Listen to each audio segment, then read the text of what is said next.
Hello and welcome back to the Maple Leafs Lounge. I am your host, Peter Baracchini, and as always, I'm joined by my colleague over at the Hockey Writers, Alex Hobson. Alex, how are you doing? We got a lot to unpack today with some breaking news on Sunday. How are you doing? Well, if you're asking for my current emotion, it's bittersweet because of the current news that we're going to get into in a couple of seconds. But overall, things are good. After a certain point in the spring, I stopped talking about the Leafs and I start focusing on the Blue Jays, and the Blue Jays are starting to turn it around a little bit. So I'm a little happier than I was 2 weeks ago. But still this sinking feeling in my stomach that won't go away. Probably not until this time next year.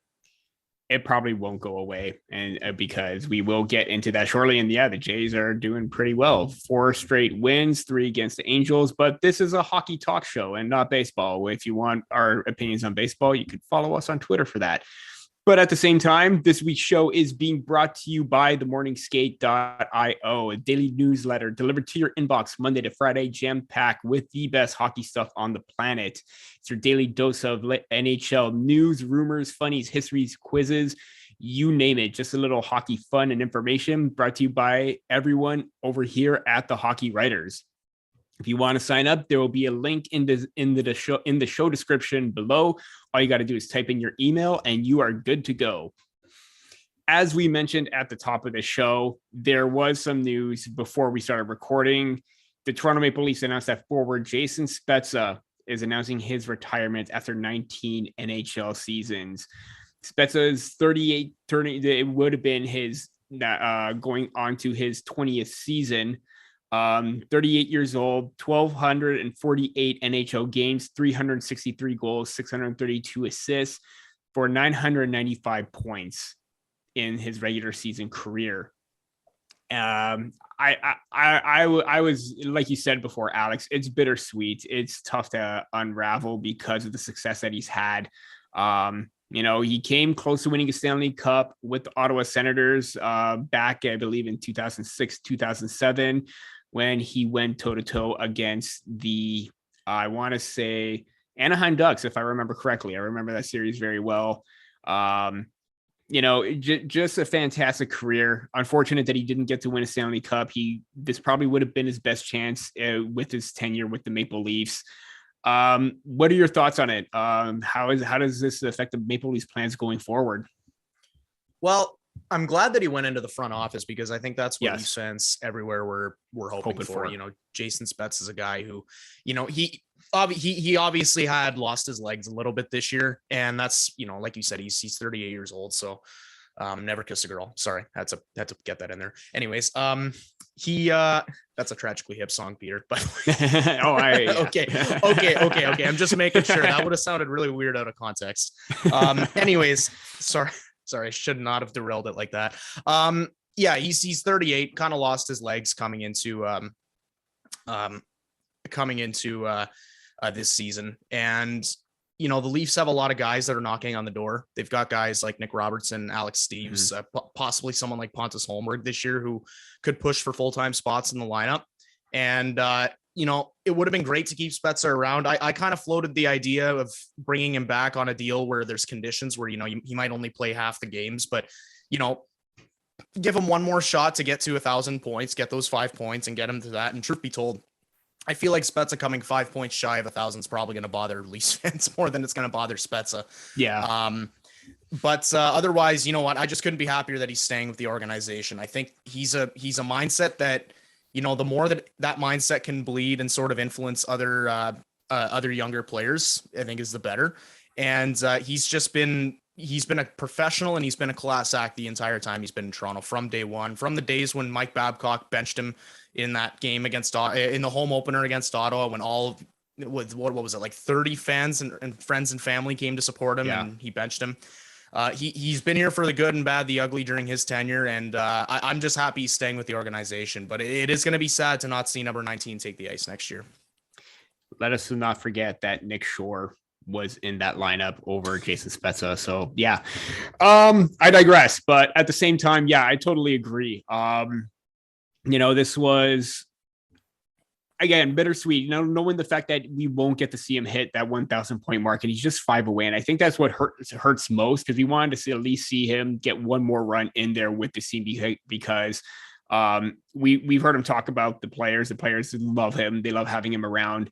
But I think having him in the front office is still going to go well, because he's not too far away. He's still going to be a vocal presence. Granted that he is going to be an assistant under Kyle Dubas. And I think the most underrated aspect to all of this is he knows how the young game is being played right now. He's playing with some of the top tier talents in Austin Matthews and Mitch Marner. He's gone toe to toe with the best of the young players. He knows how the game is being played. He knows what to look for, and he knows how to try and build this roster and help Dubas out in that regard. Obviously, Kyle Dubas is the one leading the charge because he is the general manager. But if he wants input from somebody, who else better to get it than from wily veteran and respectable player throughout his career than Jason Spezza, who basically says in his comment he eats, sleeps, and breathes hockey. I mean, this was quoted from him in his statement with his announcement, and the fact that he's still going to be close by in a role to try and help build the Maple Leafs. He may not get his name on the Stanley Cup as a player, but let's hope, fingers crossed, that, he gets it in a senior management role. Because if there's a bright hockey mind that you want to have on your team, it is going to be Spezza. Yeah, I couldn't agree more. I thought from the very beginning, signing him, and we always hear about these guys who are on their last legs and want to come to Toronto, come home to finish out their careers. And Spezza, I think given the opportunity, once he was, being played properly under Sheldon Keefe and getting opportunities on the second power play unit, we really started to see how valuable this guy could be. And, I think his last couple of seasons in Dallas on that hefty contract may have derailed people's image of him, but I think he came into Toronto and he proved that, if he's making league minimum, he can still be an effective player. And then he really continued to win the fans' hearts over by taking less and less every single year he'd come back. So I'm just happy that we got to witness those last days of Spezza there in the NHL, because, great career for him, even though we didn't have the cup to show for it. And like I said, I couldn't be happier that he's sticking with the organization, because I think he's a guy you just want to have around this team, whether he's in the locker room or whether he's in the front office. You just want to have him in the organization, because I think his influence there is enough to warrant keeping him around. Yeah, absolutely. And you mentioned Alex Steeves before too. He's a centerman, great contract. Maybe he's one player that, tries to eye for a spot on this roster. And I think and this is where it comes back to Jason Spezza being a team player. He's not holding anyone back. He knows that there are some top names coming up, as you mentioned, Pontus Holberg as well, Nick Robertson, where they can't stay waiting in the wings forever. He knows that maybe that this was it. This was the end. But the fact that he's so close by, the fact that he's still going to be a part of this team, still helping the rookies make that transition. I mean, if anybody needs to talk to him, obviously you're going to go to Jason Spezza to help out with that transition. So young players are waiting in the wing, again, just basically unselfish and, very, very Jason Spezza-like pro mentality on and off the ice. And it's showing right now. Yeah, 100%. And when it comes to a guy like Jason Spezza, you know what you're going to be getting every single time. And, obviously the Leafs aren't going to be getting the on-ice effects from him anymore, but they will be getting the Jason Spezza, the person, and Jason Spezza, the mentor, and hopefully Jason Spezza at some point, maybe the assistant GM. I know he's an assistant to the GM now. It'd be cool if he sort of popped into an AGM role eventually. Absolutely. Moving over to the next bit of hockey news from the Maple Leafs over the past week, Mark Giordano signed a 2-year, $800,000 extension per average annual value of $800,000. So I should be clear on that. So cheap salary cap hit for Mark Giordano. And this was probably one of the better trades that Kyle Dubas has made that paid off. And now you're going to get 2 more seasons out of him. Similar to Jason Spezza, 38 years old, but the fact that he's on the defense it really solidifies that, but it also crowds some things right now. Alex, what were your initial thoughts of the signing, and what does this mean going forward? Can we see moves possibly on the horizon?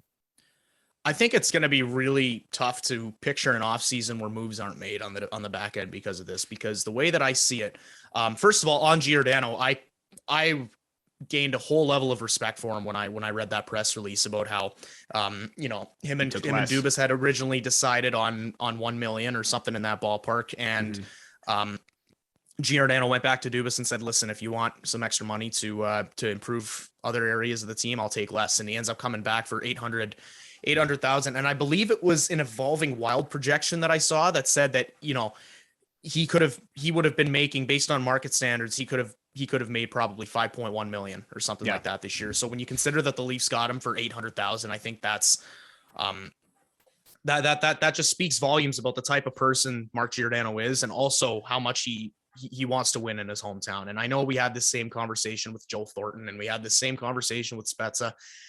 And either way, like I said, you want guys to be here who want to be here, and Giordano obviously wants to be here. So I think that's a great first step. On the other hand, I believe that there's probably going to be some sort of move made this offseason on the back end, because right now the Leafs have Morgan Rielly, TJ Brody, Mark Giordano, Timothy Liljegren, Rasmus Sandin, and Jake Muzzin. And as it stands right now, those 6 are the Leafs' best defensemen, and that's if they don't bring back Ilya Lyubushkin too. And the only way that defensive core works with those players is if Rasmus Sandin plays on the right side. And I don't think that I want to see a full season of Rasmus Sandin on the right side. And, that's not a knock on him. He's only 21 years old. So I'm sure that's something that he could be accustomed to and learn a little more how to do over his career. But based on where he is right now, we've seen Sandin play the right side a couple of times. He struggles a little bit more. I'd rather see him with, say, a guy like Ilya Lyubushkin, who can throw the body and, cover the defensive assignments while Sandin does the puck rushing. So yeah, it's going to be interesting to see what happens. I think the most likely course of action, and I wrote an article on this actually, is somehow working out a move to get Jake Muzzin's salary out of there. And I hate saying that as it stands right now, because Muzzin was arguably their best defenseman in the playoffs, and he finally looked like himself after a whole year of injury issues and just not ever really looking comfortable. But the fact of the matter is, he's making 5.6 million a year or something in that ballpark. So, I mean, if you can replace Muzzin with Giordano for $5 million cheaper, I think that's a no-brainer right there. It's just the only issue is that Jake Muzzin has the no trade clause. So I think it'll be difficult, but I don't think that we're going to be going into next season with those 6 defensemen just as is. I think there is going to be another move. Yeah, and also Sandin and Liljegren are RFAs, so they're going to be looking at giving them all a contract, maybe not short term. If anything, you would try to lock them up at a maybe cap hit under 3 million for maybe 6-7 years, try and make them kind of be in a prove me kind of way, kind of contract, even though I think they've already proved enough. But considering where they're going to be, you got to fill out those roster spots. And I think they're going to be huge going forward because they're going to be 2 of your top 4 in the near future. In regards to Giordano, I mean, it's very similar to Spezza. I mean, you saw the impact that he had and the impact that he had with Timothy Liljegren as that pairing, because that was probably one of the best pairings since the trade deadline. And the numbers speak for itself, the underlying numbers, the chemistry that they had. Timothy Liljegren kind of gaining a little bit of a Mark Giordano type of style to his game right now. And it's going to go well for his development because he's learning from a wily veteran as well. You really can't deny the fact that you want someone on your team like that. And 38 years old, again, nearing the end of his career, he probably wants to have another few cracks at it. Cheap cap hit. And of course, we know how well or how much of a story Giordano had because he wasn't drafted. He was signed in 2005. Most of his season with Calgary, 1,024 NHL games, 151 goals, and 544 points, plus a Norris Trophy to his name. I mean, and that was later in his career. So the fact that he's still able to play, have a competitive edge, and if you are able to move out Jake Muzzin's cap hit, that probably would be a blessing because then you could either split that up amongst Sandin and Liljegren or allocate that money elsewhere, maybe acquire another top 6 forward to try and, bolster that top 6 if you know how quiet or how inconsistent that was later on. So a lot of moves, but then again, Mark Giordano himself, the contract extension, the fact that he's still going to be with this team, you get to see another full 2 years of him. And I want to see what he can do in a full 82 game season rather than just 20 games plus playoffs. Mm-hmm. Yeah, and I think the other underrated part of bringing him back is it gives the Leafs a legitimate PP2 defenseman, which they haven't had since Tyson Barrie. And obviously we know Tyson Barrie's PP2 presence wasn't worth the rest of what he brought to the team. But the Leafs, they tried Rasmus Sandin as their second power play defenseman, and it was okay, but Sandin really did not generate much offense back there. I think that's a role that he can grow into. But Mark Giordano did it for years in Calgary. He was the number one guy, I'm pretty sure, with Seattle as well on the power play. Mm-hmm. So I'm excited to see, even though Sheldon Keefe tends to load up his top unit and keep them out for 3/4 of the power play, it'll still be nice to have a legitimate option on the back end there for next season. And I think the big difference for that is we were complaining about this all season during the playoffs as well. Morgan Rielly tends to be very, very reserved when it comes to shooting the puck. He is always electing to make the pass. Sandin was a little bit better when taking the shot, but he's still pass first kind of guy, but his movements were quicker than Rielly's. Mark Giordano, on the other hand, if he takes a shot, he's taking it. There's no doubt about that. And the fact that you got you would like a right-handed shot, but the fact that you have a guy who can shoot from the point, get it through traffic, generate rebounds, especially when you have an upfront presence like a John Tavares or Michael Bunting in front of the net, that's going to go well. That's going to be more goals, more opportunities, more scoring chances. And the fact that he's still doing that consistently at his age, it is a huge sign for the Maple Leafs offense from the back end going forward. To recap the show, once again, this episode is brought to you by themorningskate.io, the daily newsletter delivered to your inbox Monday to Friday, jam-packed with all the best hockey stuff on the planet. It's your daily dose of news, rumors, funnies, histories, quizzes, everything else from all around the NHL. Brought to you by the writers over here from the Hockey Writers. You'll see a link in the description below. All you have to do is just type in your email and you are set to go. Starting off the second half of the show, the end of season conference, press conference from the Maple Leafs came with the notion that, if an opportunity came to improve the team, Kyle Dubas wouldn't hesitate. The fact that, there was quite an ire or, uproar from Maple Leafs fans saying that we got to make a change. We got to build the team up right now, considering the fact that all the Stars players showed up. Was the idea to possibly make the notion of rewarding this core, running it back with the same top players, even though that they lost, was it the right move? Yeah, I'm gonna say I don't really like wording it like rewarding the core, because I if you word it like that, then everybody looks at it like, oh, what, you're rewarding him for losing? Yeah. You're rewarding him for going out in the first round, and that's not what Kyle Dubas is doing. Yeah, that was the main talk. It's just like, why are we going to reward this team for losing, even though that the impact was better? And let's face it, it was the Stanley Cup champs. Well, that's the thing. It's like, I understand you don't want to reward a core for losing, and I don't think that's what Dubas is doing. I think all he's doing is recognizing that no change to the core would have made the Leafs win that series, right? Mm-hmm. Like, I understand that everybody wants to make that blockbuster trade, trade Nylander for a big defenseman and some, I don't know, like some power forward for the bottom six or something. It's like, you can go ahead and do that. But then if the Leafs find the same fate next year and Nylander wasn't a proponent for why they went out in the first round this year, then why'd you make the move? You just traded away a guy you put up 80 points. And yes, I'm using Nylander because that is once again the guy that everybody wants to trade. I don't see how making a bone shaking move to the core like that will work out for them. All you have to do is look back at the Leafs trading Nazem Kadri for Tyson Barrie and Alex Kerfoot. I still think that at the time that was a good move to make because, Kadri was buried his playoff history. He was buried on the third line behind John Tavares. So you trade him and you get a guy who's cheaper, 4 years younger, and put up a similar amount of points that Kadri did that season. Obviously Kadri went and, turned into a completely different player in Colorado. And now he's did he get 100 points this year? Or was it just before? No, he fell short of 100 points. It was a career best for him. Oh, easily. Yeah. So that's the type of move right there. The bone shaking move right there, where it's like, it can benefit, but I don't want the Leafs to go out there and make a big trade just for the purpose of making a big trade. I don't see that improving them at all. I mean, unless you can genuinely go out there and trade, someone from the core for, I don't know, Jacob Chikrin straight up or something like that, then maybe.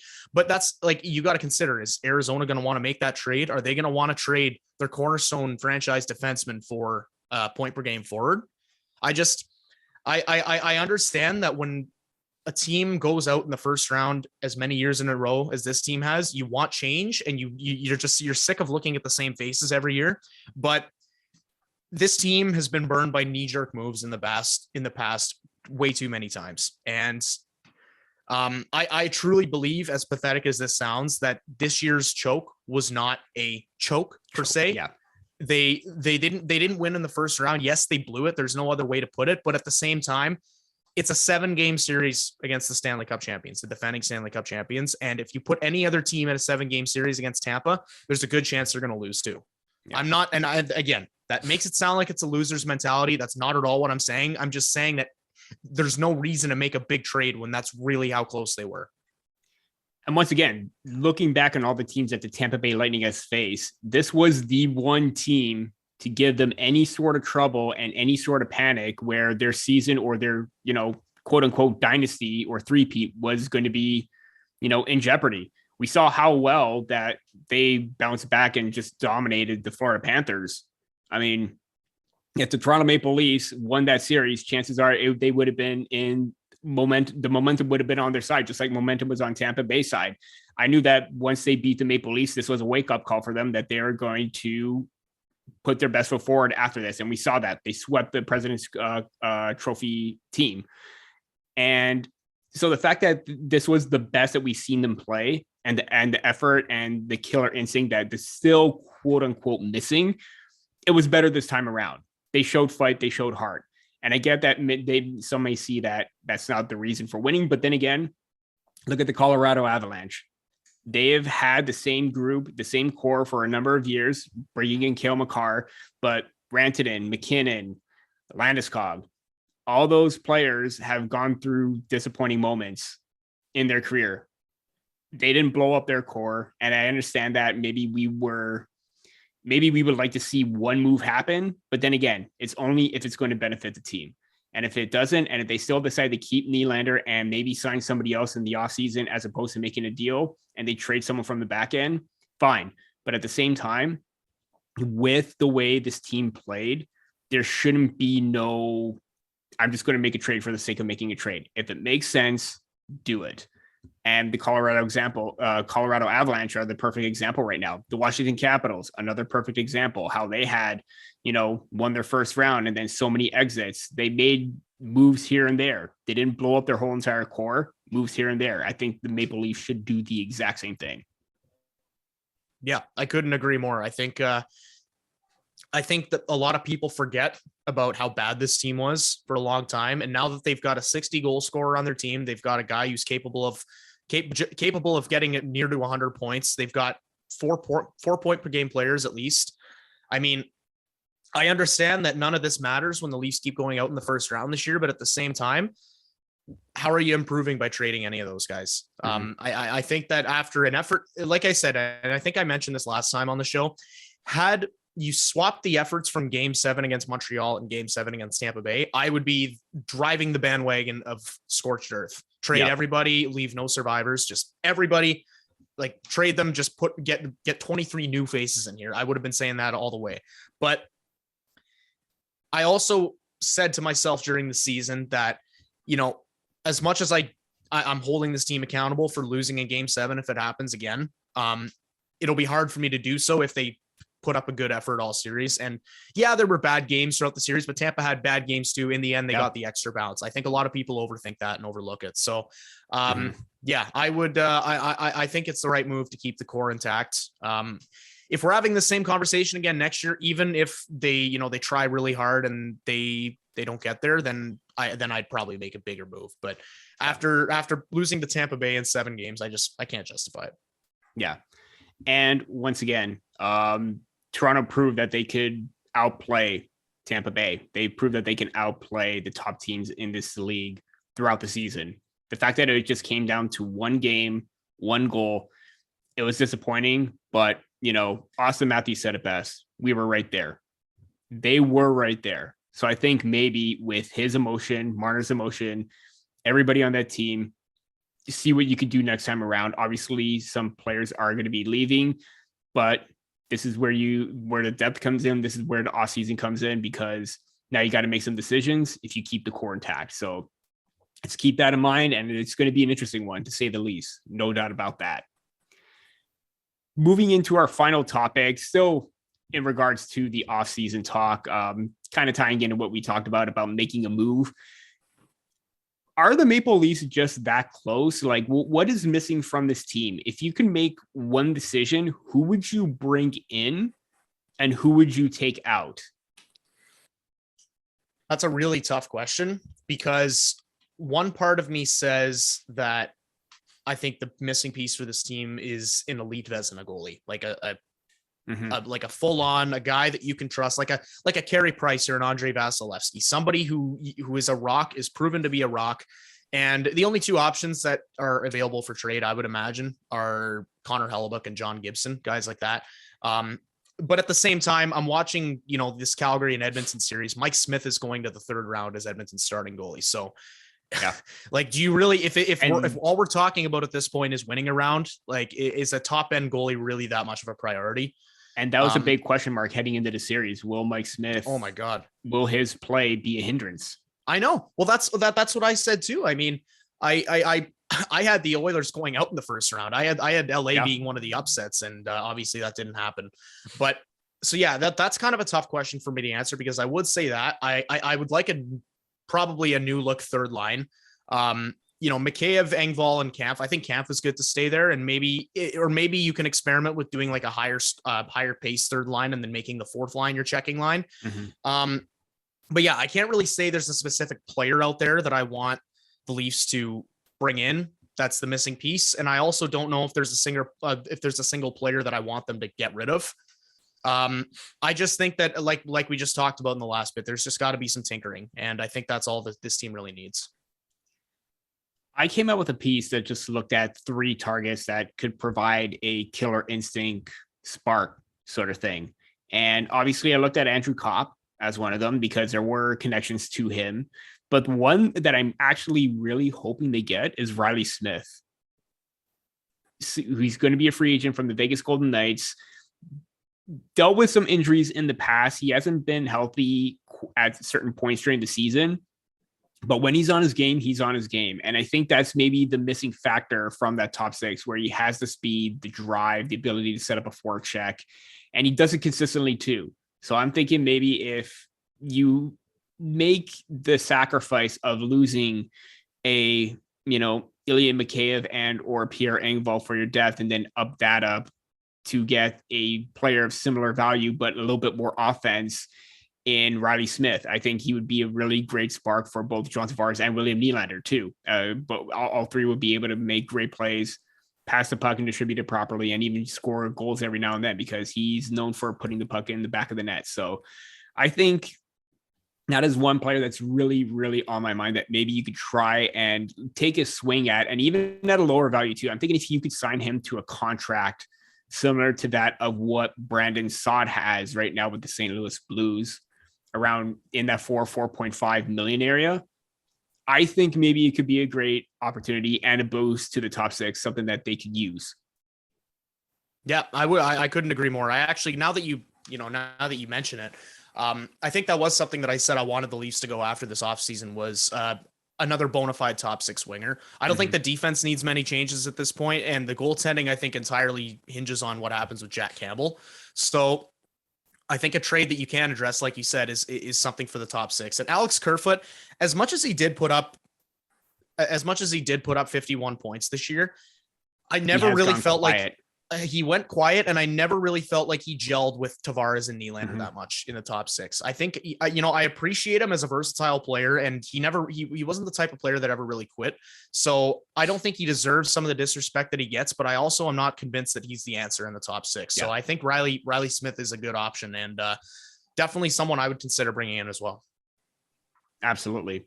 And this is just one of many talking points that we're going to have throughout the offseason, because question marks are going to be around nonstop. And the fact that you could bring in John Gibson too, if that qualifies you trading William Nylander or someone else in the team to get a bona fide, Vezina caliber goaltender, so be it. I mean, there's no other way around it. I don't know how you can say no to that.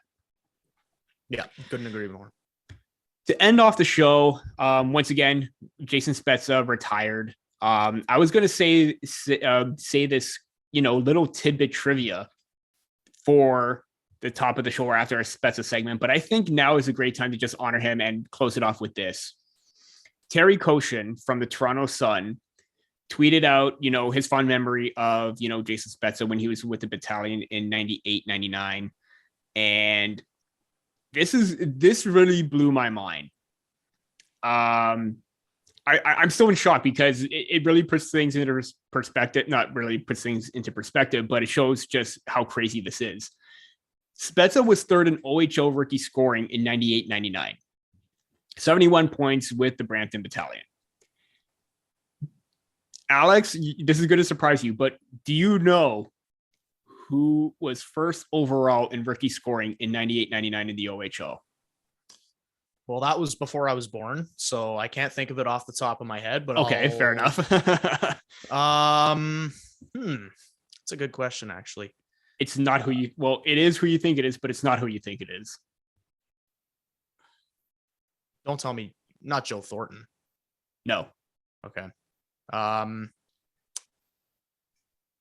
Okay, no. Okay, go for it. Tell me. Toronto Maple Leafs head coach Sheldon Keefe with 116 points. No led kidding. all rookies in 98-99. That's actually a really cool stat. I didn't know that. That is, as soon as I saw that from Terry Koshin, I'm just like, man, wow. To think that, the head coach they play together or against each other in 98-99, Spezza still playing, and Keefe is the bench boss. That actually is funny. That's insane. That's crazy, but it's actually a great stat. I didn't even know that because I too was very young at that time. I remember Jason Spezza playing with the Mississauga Ice Dogs, I believe at the time. That was one of the very first OHL games I went to, and I was absolutely enamored with the way that Spezza played as a kid. Looked up to him then, still look up to him right now. So little fond memory of Jason Spezza for me looking back, because this is all about Jason Spezza. Once again, happy retirement to him. Wishing him all the best, as well as his new role with the Toronto Maple Leafs. Once again, this episode is brought to you by themorningskate.io, a daily newsletter delivered to your inbox Monday to Friday, jam-packed with the best hockey stuff on the planet, with your daily dose of NHL news, rumors, history, funnies, quizzes, you name it. Everyone from the hockey writers, writing staff bring you this information every day. You want in, all you got to do is sign up with your email address and the link in the description below, and you are good to go. Once again, that is it for this episode of the Maple Leafs Lounge. For Alex Hobson, I'm Peter Baracchini, and we'll see you next time.